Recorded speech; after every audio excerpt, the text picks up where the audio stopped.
Toronto's condo collapse is now crashing Canada's economy and jobs. For years it seemed nothing could stop the rise of the Toronto condo market. The city's skyline bristled with cranes, a symbol of endless growth, and a seemingly bulletproof investment for thousands. Now that boom has soured, leading to what many are calling a condo crash. But what does this mean for the rest of Canada, and how will it impact our job market? This isn't just a story about real estate, it's a story about a massive economic recalibration that will ripple out from Toronto's towers to affect tradespeople, banks, and homeowners from coast to coast. The unwinding of a speculation-fueled boom. To understand where we're headed, we must first understand how we got here. The current crisis is less of a typical housing cycle and more of an unwinding of a decade of market imbalances, turbocharged by low interest rates and rampant speculation. The perfect storm began in 2022. The Bank of Canada raised interest rates at a pace not seen in decades, making borrowing for condo investors, and they were the market's primary driver, massively more expensive. At the same time, a record flood of new condo units, started during the pandemic frenzy, hit the market. Investors, already underwater on their mortgages, began to retreat en masse. This created a severe oversupply. As of early 2025, Toronto faced its highest level of active condo listings in years, with some estimates suggesting it would take more than 4 years to absorb the backlog of new and unsold units. The result has been predictable: prices have fallen, with major economists predicting another 10% decline in 2025, bringing total losses to 15 to 20% from their 2023 peak. Developer distress is now widespread, reaching a level not seen since the 1990s. Projects are being cancelled or put on hold, and some high-profile developments have even gone into receivership. For investors who bought pre-construction units at peak prices, the coming months will be a moment of reckoning, with many facing substantial losses. The contagion spreads through residential real estate. The GTA condo correction is already spilling into other segments of the residential real estate market, and the effects are filtering out from Ontario to the rest of the country. The GTA housing ladder breaks down. Historically, condos were the first step on the property ladder for many buyers.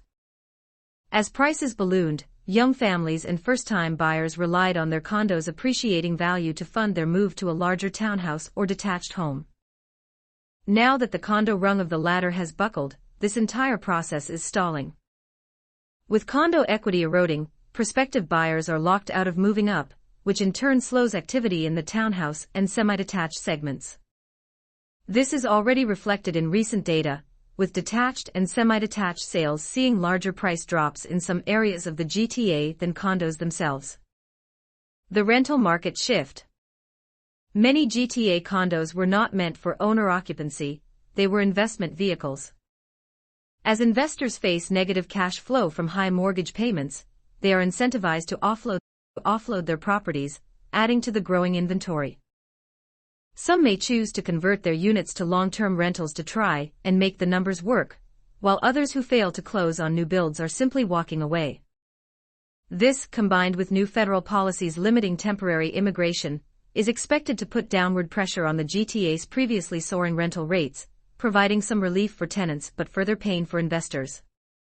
The national picture. Canada's housing market is a patchwork of regional economies, and the impact of the GTA's struggles is not uniform. The shockwaves will be most acutely felt in Ontario and British Columbia, where condo markets are also investor-heavy. However, more affordable markets, particularly in the prairies and parts of Atlantic Canada, are showing resilience. In fact, some regions could see modest price gains in 2025 and 2026, offsetting some of the national downturn. Still, the national housing market as a whole is expected to see a gradual, uneven recovery, with prices unlikely to surpass 2022 peaks until at least 2029. The devastating impact on jobs. The fallout from the condo crisis extends far beyond real estate investors and homeowners. A seismic shift is occurring in the Canadian job market, particularly within the construction industry. Construction job losses in Toronto and Ontario. The collapse in new condo sales and the resulting stall in high-rise construction are creating a perfect storm for construction workers. Industry groups and economic reports predict tens of thousands of job losses in the coming years. A June 2025 report from the Altus Group and Build warns that the slowdown could result in the loss of up to 41,000 jobs in the GTA alone by 2029. This includes not just tradespeople but also engineers, suppliers, and distributors. Data from early 2025 already shows the impact. Ontario's construction sector employment fell 7.5% year-over-year in June, the worst drop since the 2008 recession. The number of active condo projects has plummeted, with many workers now facing unemployment. The Residential Construction Council of Ontario, RESCON, has already reported widespread layoffs.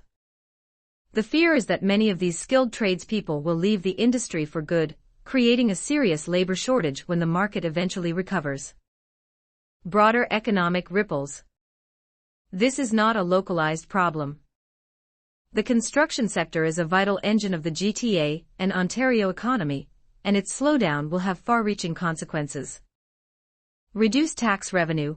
An Altus Group analysis estimates that a significant housing market collapse could cost all levels of government in Ontario up to $6.5 billion per year in reduced tax revenue, from development charges to land transfer taxes. Weakened supply chains. The distress extends to the supply chain, affecting manufacturers, distributors, and retailers of construction materials. As projects are delayed, orders are cancelled, leading to layoffs in related industries. Waning consumer confidence, high economic uncertainty, compounded by the trade tensions affecting other sectors like manufacturing, has made Canadians more hesitant to make major purchases. This dampens overall economic activity and could lead to slower job growth across Ontario and Canada. Navigating the next few years. The path ahead for Canadian real estate is complex. For Toronto's condo market, the pain is far from over, with the rest of 2025 and much of 2026 expected to be challenging.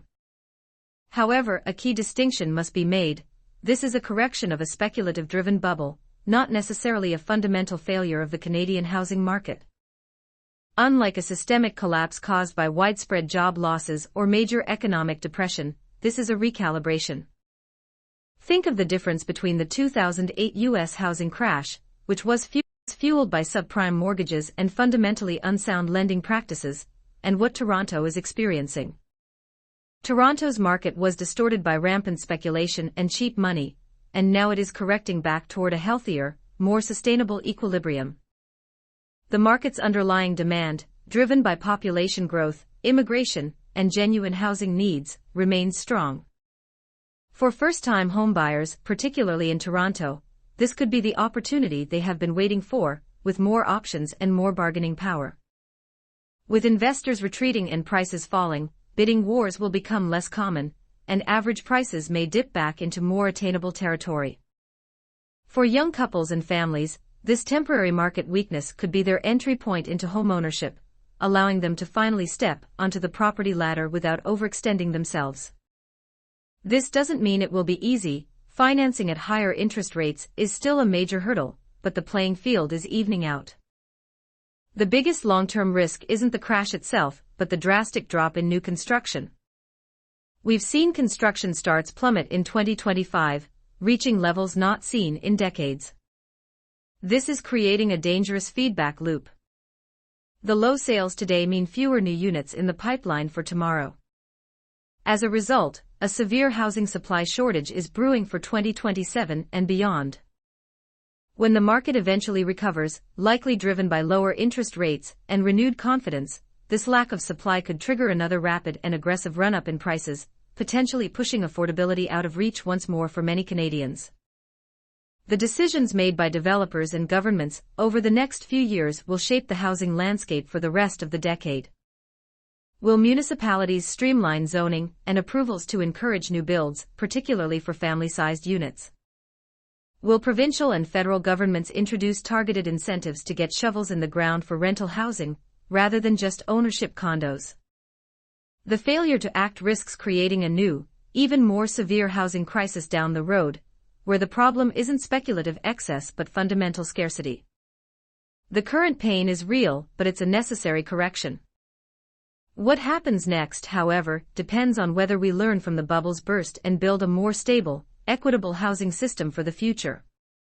If you found this video and information useful, please smash the subscribe button and hit the notification bell so we can keep providing you with timely information you can apply on a daily basis.